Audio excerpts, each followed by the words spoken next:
지난주 주례회동에서 저는 우윤건 원내대표에게 특검을 하자고 제안을 했었습니다. 상설특검법 그것대로 하면 되는데 야당은 특별법을 만들자 이렇게 주장하고 나오면서 당장 특검을 할 생각이 없다 이렇게 주장하고 있습니다. 어떻게든 검찰 수사가 끝나더라도 다시 특검으로 가고 이 사건을 질질 끌어보려는 그런 정략이라고 생각을 합니다. 자, 일단 질질 끌고 가겠다는 전략이다. 야당의 전략이다. 야당이 그동안 특검에 대해서 부정적인 스탠스를 갖고 있었죠. 그런데 오늘 오후에 좀 다른 목소리가 흘러나오기 시작했습니다. 어떤 다른 목소리가 야당에서 나왔는지 다시 한번 직접 들어보시겠습니다. 새정치민주연합은 특별검사를 중립적인 인사로 야당이 추천할 수 있게 보장한다면 특검은 가능하다는 것이 분명한 입장입니다. 자, 지금 저 얘기를 들어보면은 특검을 할 수도 있다. 이런 식으로 가능성을 열어놓고 구체적인 얘기까지 지금 하고 있습니다. 박성원 논설위원. 네. 왜 입장이 바뀐 건지 야당 그동안 특검 안 한다 하지 않았습니까? 네.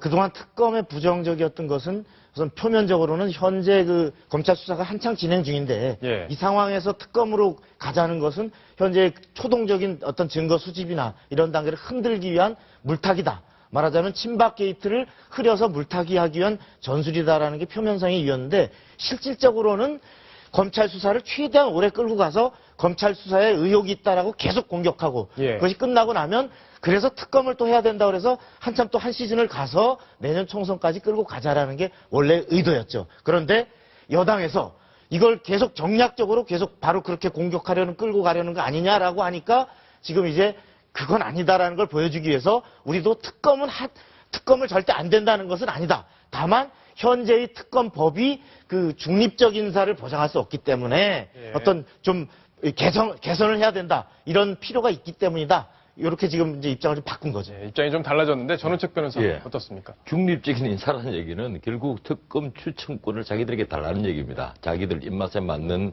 이 특검을 만들겠다 이런 얘기인데 지금 이 사건에 연루된 8분은 이 정권을 뒷받침하는 핵심들이에요. 문자 그대로 권력 실세들이거든요. 이 경우에 특검 안 하면 언제 특검을 합니까?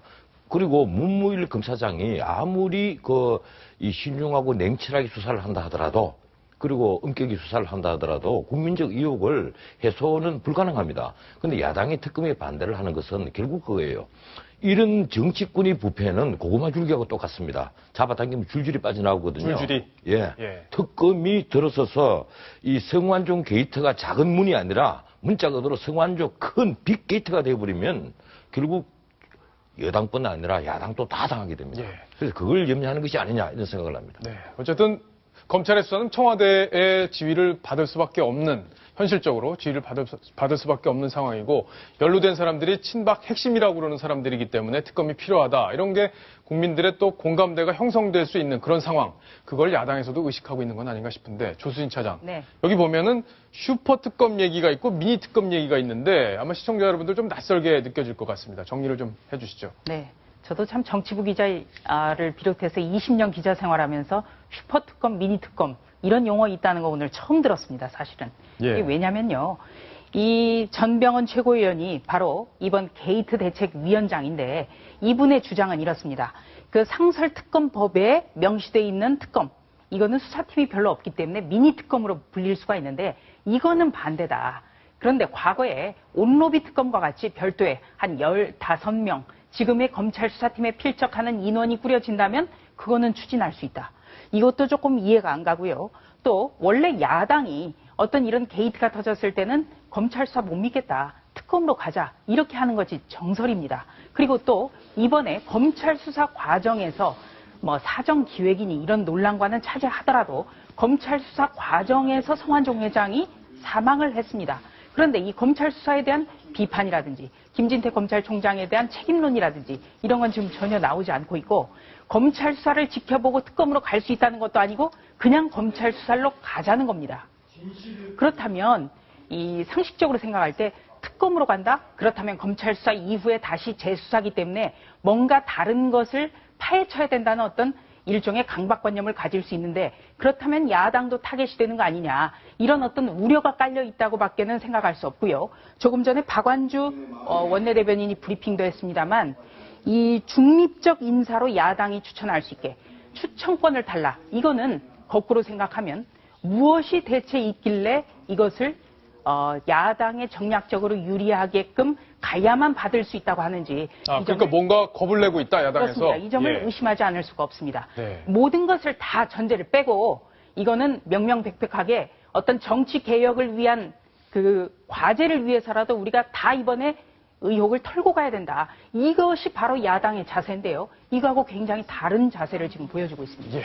지금 그 야당이 현행 상설특검법에 문제가 있다고 그러는데 이건 참 이렇게 얘기하시면 안 되는 게 작년에 그 현행 상설특검법을 만든 게 원래 박근혜 대통령 공약인데 그거 왜 안 하느냐? 그거 제대로 하라고 야당이 요구를 해서 여야 합의로 만들어진 게 현행 상설특검법입니다. 근데 이게 뭐 사이즈가 미니니 또 뭐 중립적이지 못하느니 이거 자체가 그러면 그 당시에는 왜 그런 법을 만들었는지 결국은 특검을 제대로 하기 싫어하는 예. 그것을 자꾸 법을 핑계대는 게 아닌가 싶습니다. 자, 특검을 왜 무서워할지 국민들은 의아하게 바라보고 있습니다. 의연하게 이번에 정치 부패를 모두 턴다 이런 각오로 여야가 이 문제를 바라본다면 겁날 게 없지 않을까 싶네요. 자, 이번에는 홍준표 지사 이야기로 가볼 텐데 홍준표 지사 지금 이완구 총리가 사퇴를 하면서 거취 문제가 가장 관심을 받고 있는 그리고 수사 1순위다 이런 얘기까지 나오고 있는데 오늘 아침에 출근길에 기자들과 또 만났습니다. 기자들과. 그랬는데 오늘도 역시 버럭했습니다. 목소리를 들어보시겠습니다. 수사를 어떻게 하든 간에 수사기관에서 연락이 오면 나는 수사 절차에 따를 수밖에 없게 됐습니다. 이제는. 그러다가 이 파일을 어제 밤에 급하게 표명을 했습니다. 그러면 국민들이 바라보는 시각이 당신의 눈치를 살 수밖에 없는데. 내가 이 시점에서 무슨 얘기를 해본들 국민들이 믿겠나. 매일 아침 이렇게 서 있어 해본들 사실관계는 검찰에서 밝힐 것으로 봅니다. 특별히 고치 표명에 대해서 다른 말씀이 고치는 참 그 이야기하는 게 불쾌합니다. 어느 언론사죠? YTN입니다. 그것은 임명직의 문제지 선출직의 문제는 재판이 확정될 때까지 거치표명 웃는 이야기하는 거 그거는 불쾌한 이야기입니다. 관례도 아니지 않습니까? 국회의원이 그럼 기소가 돼갖고 거치표명을 하는 일이 있습니까? 선출직들이 아침마다 이러지 않았으면 좋겠습니다. 네? 나중에 어떤 사실이 밝혀질지는 내가 그 단정을 못 봅니다. 자, 저 YTN 기자는 국민들이 궁금해하는 부분을 물었는데 홍준표 지사로부터 무려 30초 정도가량 레이저를 맞았네요. 이동혁 차장. 네. 자, 홍준표 지사의 생각, 전략 뭡니까? 간단히 좀 정리를 해주시죠. 지금 이제 돈을 줬다고 주장한 성한정 회장이 자살이라는 비극으로 세상을 떠났기 때문에 네. 결정적인 물증은 나오지 않을 것이다 라고 본인은 생각을 하고 있는 것 같습니다. 이 돈 전달자라고 지목이 되고 있는 윤모 전 부사장이 같은 경우에도 지금 본인은 일관되게 진술을 하고 있습니다만 이 홍 지사의 생각은 다르겠죠. 나는 그런 적이 없는데 물증도 없이 왜 자꾸 멀쩡한 사람을 이렇게 들었다 놨다 괴롭히는 거야. 이런 속마음을 갖고 있는 것 같습니다. 하지만 법원에서 여태까지 그동안 이 판결을 내려왔던 전례들이 있지 않겠습니까? 어떤 정황이 이 돈을 주고받는 은밀한 뇌물 사건 같은 경우에는 이 실질적으로 이 증거를 포착하기 어렵기 때문에 어느 정도 정황이 있으면은 인정되는 그런 판례들이 꾸준하게 나왔기 때문에 이 홍준표 지사도 저렇게 단순하게 화를 내고 국민을 대신해서 물어보는 기자까지 윽박지른다면은 보는 시청자들이나 국민들이 썩 유쾌하지는 않을 것 같습니다. 예, YTN 기자가 그래도 꿋꿋하게 마이크를 대고 계속 얘기를 듣고 있는 장면까지 확인을 해보셨는데 박성훈 논설위원 정리를 해주시죠. 제가 보니까 옛날 제가 93년도에 그 검찰 출입할 때 네. 그때 모래시계 검사 홍준표의 정말 서슬퍼렇던 그 자신만만했던 기세와 오늘의 저 목소리를 보면 기가 너무 많이 꺾여 있는데요. 예. 그때 당시에 자기가 지방검사 근무할 때 회칼이 집에 배달돼 왔던 것, 그리고 그러한 조폭 수사를 할 때 그러한 정도의 압력에도 굴하지 않고 자기가 파헤쳤던 그런 무용담을 막 늘어났었는데 지금 아마도 홍준표 지사는 이 배달 사고를 자꾸 이제 주장하는 것 같습니다. 그러니까 그 윤모 씨가 그 돈은 받아서 움직이기 시작했지만 본인은 받지 않았다. 이런 걸 자꾸 주장하는 모양인데 지금 현재 본인의 그 당시에 그 의원회관 그 707호까지 직접 그 봉투에 넣어서 가지고 왔다 하는 것까지는 지금 진술이 나왔거든요. 그러면 마지막 순간에는 거기까지 왔더라도 나는 그 직접 대면에서 받은 적이 없다. 아마 이 대목을 놓고 법정에서 또는 검찰에서 첨예하게 다툴 것 같습니다. 예. 네.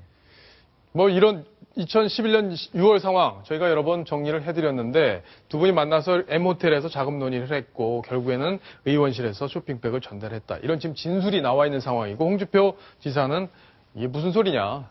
그런 적 없다. 이렇게 계속 반박을 하고 있는데 곧 수사가 진행이 될 것으로 보이고 조수진 차장 이 정도면은 다음 주 정도면 홍준표 지사 소환 예상해 볼 수 있습니까? 어떻습니까? 네, 저는 이번 주도 가능하다고 보는데요. 이번 주에도요? 이 홍준표 경남도지사 본인은 억울하다고 지금 항변하고 있습니다만 검찰의 어떤 시각에서 볼 땐 굉장히 쉬운 수사입니다. 왜냐하면 뇌물을 건넸다는 정황이 굉장히 구체적이죠. 그리고 굉장히 일관됩니다. 그리고 뇌물을 건넨 이 돈을 건넨 전달자가 지금 살아 있습니다. 다른 분들은 어떤 성 회장의 진술, 그러니까 죽은 사람의 진술밖에는 없지만 이번의 경우에는 직접 건넸고 어디에서 건넸고 어떤 정황이 있었다라고까지 입증해 줄 수 있는 이 사람이 있다는 것. 예. 이거 굉장히 홍준표 지사에겐 불리하고요. 그렇다면 이 주변 인물들에 대한 조사가 끝나는 대로 홍준표 지사에 대한 소환 조사는 불가피합니다. 불가피하다. 예, 이번 주에 그 홍준표 지사 부른다고 지금 말씀을 하셨는데 이 사건 보면서 좀 재밌지 않습니까? 제일 금액이 일단 적은 3천만 원 이완구 총리가 가장 시끄럽고 예. 이 두 번째 금액 1억인 홍준표 지사가 지금 분류관이 많이 하고 있거든요. 근데 2억 3억에 대해서는 언론에서도 크게 취급도 안 하고 있어요, 지금. 뭐 기타 정황이 전혀 없는 것인지 정인이 나서지 않는 것인지 검찰에서 어떻게 보고 있는지 모르겠습니다만은 이 부패골이 찾아 들어가면요. 아까도 제가 말씀드렸지만 고구마 줄기처럼 벌써부터 그 얘기들이 나오지 않습니까? 3천만 원뿐이 아닐 것이다. 1억뿐이 아닐 것이다. 이런 얘기들이 나오거든요.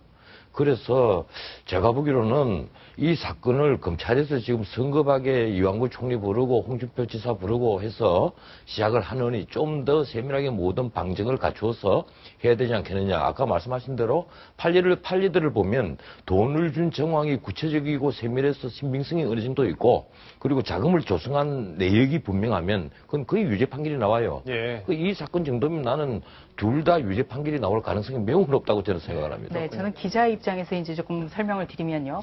이 돈의 액수, 3천만 원, 1억 원 이런 게 이 어떤 작아서 그런 거라든지 아니면 이분들이 조금 힘이 없다라고 하든지 이런 게 아니라 가장 입증이 쉽기 때문에 이 주변 정황에 대해서 언론도 좀 더 관심을 갖고 있다는 점 말씀을 드리겠습니다. 국민들이 일단 관심을 많이 갖고 있고 검찰 수사가 왜 진행이 안 되냐 이런 생각들을 국민들이 할 수 있기 때문에 검찰로서는 속도를 어느 정도 낼 수밖에 없고 그러다 보면은 입증이 가능한 분들부터 소환 조사를 하지 않을까 이렇게 예상이 되고 있는 그런 상황입니다.